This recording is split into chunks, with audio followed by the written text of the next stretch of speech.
10ನೇ ತರಗತಿಯ NCERT ಪಠ್ಯಕ್ರಮದ ಗಣಿತ ಅಧ್ಯಾಯದಲ್ಲಿರುವ ವಾಸ್ತವ ಸಂಖ್ಯೆಗಳ ಕುರಿತಾದ ಒಂದು ಪ್ರಶ್ನೆ ಹೀಗಿದೆ. 1/√2 ಇದನ್ನು ಅಭಾಗಲಬ್ಧ ಸಂಖ್ಯೆ ಎಂದು ಸಾಧಿಸಿ. ಈ ಒಂದು ಪ್ರಶ್ನೆಯ ಪರಿಹಾರ ಹೀಗಿದೆ. 1/√2 ಇದು ಒಂದು ಭಾಗಲಬ್ಧ ಸಂಖ್ಯೆಯಾಗಿರಲಿ ಎಂದು ನಾವು ಮೊದಲೇ ತಿಳ್ಕೊಳ್ಳೋಣ. ಅದರಂತೆ 1/√2 = a/b, ಅಂದರೆ a ಮತ್ತು bಗಳು ಇಲ್ಲಿ ಇದು ಪೂರ್ಣಾಂಕಗಳು ಆಗುತ್ತವೆ. ಆದರೆ b ಇದು 0ಗೆ ಸಮನಾಗಿರುವುದಿಲ್ಲ. ಮತ್ತೊಂದು ಸೂಚನೆ ಏನಪ್ಪ ಅಂದರೆ a ಮತ್ತು bಗಳು ಕೇವಲ ಒಂದನ್ನು ಮಾತ್ರ ತಮ್ಮ ಸಾಮಾನ್ಯ ಅಪವರ್ತನವನ್ನು ಹೊಂದಿರುತ್ತವೆ.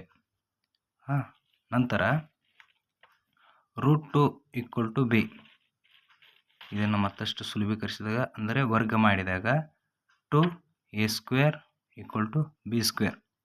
ನಂತರ ಇದು ಹೀಗೆ ಸಾಧಿಸಬಹುದು. 2 ಇದು b² ಅನ್ನು ಭಾಗಿಸುತ್ತದೆ, ನಂತರ 2 b ಅನ್ನು ಕೂಡ ಭಾಗಿಸುತ್ತದೆ. ಹಾಗೂ b ಅನ್ನು 2c ಎಂದು ಇಟ್ಕೊಳ್ಳೋಣ. ಅದು c ಎಂದರೆ ಒಂದು ಪೂರ್ಣಾಂಕವೂ ಆಗಿರುತ್ತದೆ.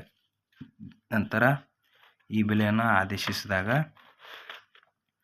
2a² = b², ನಂತರ ಅದು 2c² ಆಗುತ್ತದೆ. ನಂತರ ಇದನ್ನು ಸುಲಭೀಕರಿಸಿದಾಗ 2a² = 4c². ನಂತರ a² = 2c².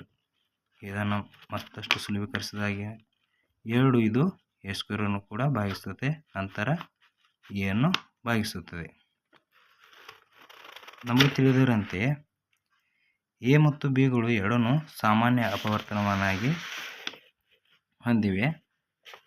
a ಮತ್ತು bಗಳು ಒಂದನ್ನು ಹೊರತುಪಡಿಸಿ ಬೇರೆ ಸಾಮಾನ್ಯ ಅಪವರ್ತನ ಹೊಂದಿಲ್ಲ ಎಂಬ ಸತ್ಯ ಸಂಗತಿಗೆ ಇದು ವಿರುದ್ಧವಾಗಿದೆ.